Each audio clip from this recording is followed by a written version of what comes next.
like to speak a little bit about perspective and the process in which you take these large concepts, source consciousness, and how to help others get in front of it. It seems like when you are connected to that, words can fail, and maybe it's vibration. When you're connected to what?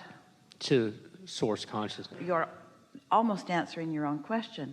When you're connected, then the probability of not just the inspiration flowing through you, but the timing of it is better, because your intention here is to help someone else understand, which is not only about what your connection and what you might say, but their receptivity. So if you're in the middle of a challenging experience, or they are, they're less likely to hear you than when they are in a place of feeling better.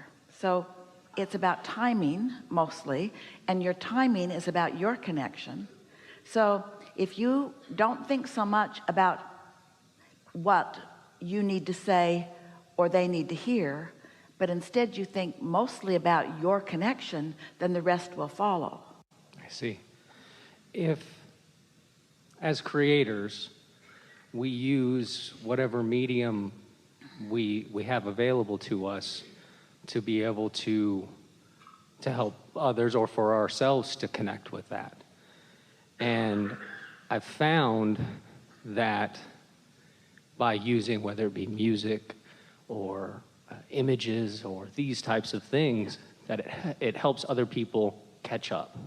The hardest thing about helping someone catch up is that you yourself, the influencer, are noticing that they need to catch up, which means you're noticing them where they are, which means you're helping to confirm with them that they're not where they want to be.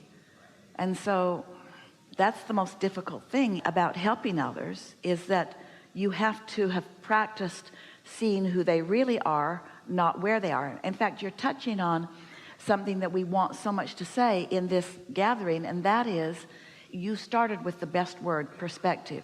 It's the awareness of what is that keeps you from moving to a place you prefer. Because if what is all active in your vibration, then it won't let something beyond what is in. That's why step 1 and step 3 are different steps. Step 1 is noticing where you are, and step 3 is not noticing where you are so you can go somewhere else. I see. Now, when we talk about source and all of us tapping into that, yeah, and it's been said that these are the eyes of the earth. We all are perceiving the universe around us. Is that feeling in that state of flow, is that coming from being able to tap into that consciousness, all of those perspectives, yeah, and have an understanding of that? That is what it is. When you feel like that, you are perceiving through the eyes of source. But we want to acknowledge that you are an extension of source. So when you tune to the frequency of who you really are, then you're seeing through the eyes of source, or better said, the vibration of source is seen through your eyes. The distinction is this: the vibration of source can see through your eyes all the time. It's you're perceiving that that's happening that you're reaching for. Source never stops enjoying life through you. And when you're really enjoying life, then you're up to speed with the source who is enjoying life through you. That makes sense? That does make sense. It's the truest form of the word empathy rather than sympathy, being able to... You know what it is? There's an even better word: compassion. When Jerry and Esther bought that statue, they did not know that that was the goddess of compassion. They didn't know. They just thought it was the right size and color and shape for the art nook. They weren't even thinking about things like that. What compassion is: empathy is acknowledging something and focusing on it and how it feels until you feel the same. Source never does that. Source is compassionate, which means source sees it but continues to feel as source feels, and therefore offers a vibrational example that you might be able to find your way to. I see. Then is resonance, then the term resonating, could that be used as another word for the way to communicate this feeling? Resonance is a good word. If somebody's really bothered by something and you talk to them until you're bothered too, that's resonance.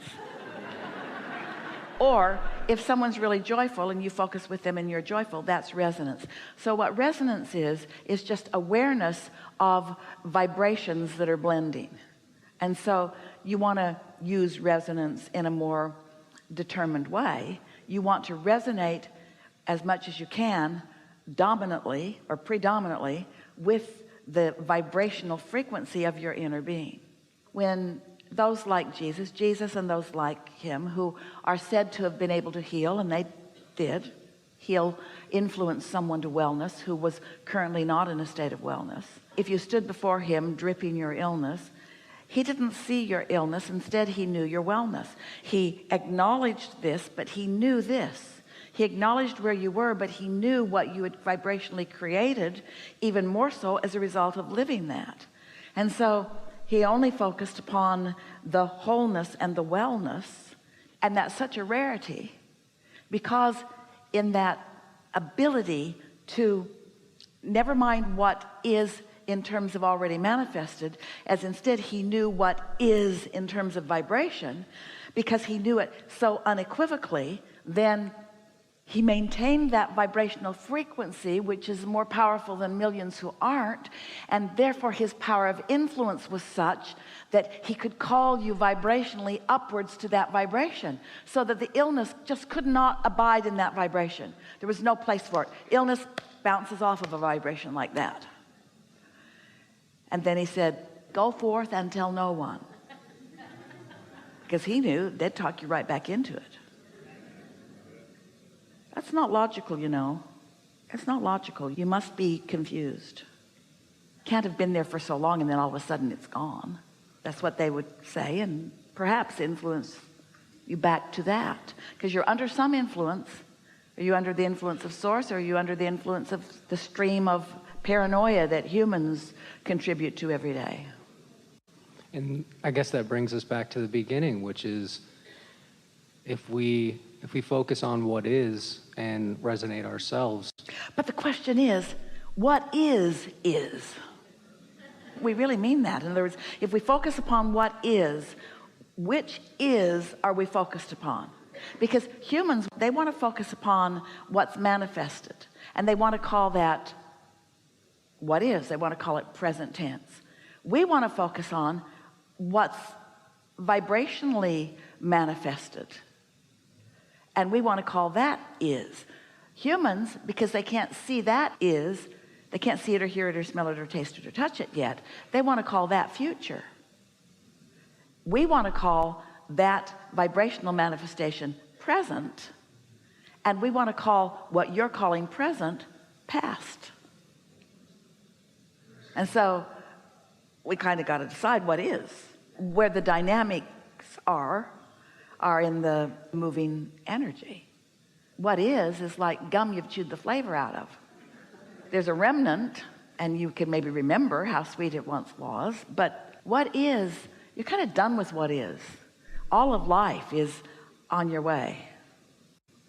When it comes to the manifesting of what is now, I guess, I think when other people are looking at a situation, they're looking at what you would say is the past. They're looking at what they can see, what they can sense, and they're not thinking about that other realm that's manifesting matter. For the most part, that's changing, but you started with the word perspective. We like the word perspective because your life is as you perceive it to be.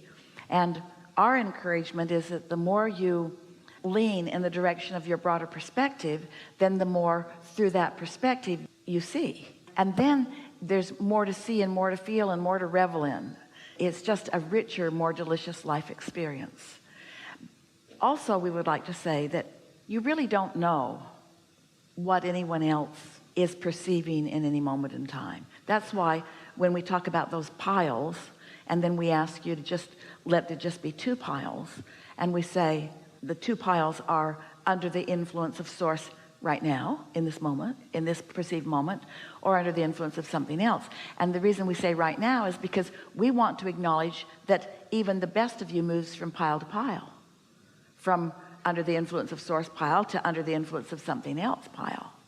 But if you're sensitive to how you feel, then you've got a handle on that, and you just lean more and more in the direction of who you are. And the benefit of that is you just feel better for more of your moments of more of your life. It doesn't mean that you end up in a better place. It doesn't mean that there's somebody keeping track of which hours or minutes or seconds you're connected to source and which you aren't, for which there will later be a conversation had by somebody. There's nothing like that. It's just that you are joyful beings who must be joyful. That's the way it is supposed to be. So the best influencers on your planet are little ones who still feel joyful regardless of what's going on around them, and the animal kingdom, who are for the most part tuned in to source energy and are not so concerned about what humans think about them. Cat is really good. The cat is especially good. You've trained your dogs to be a lot like you. They actually feel guilty, not the cat.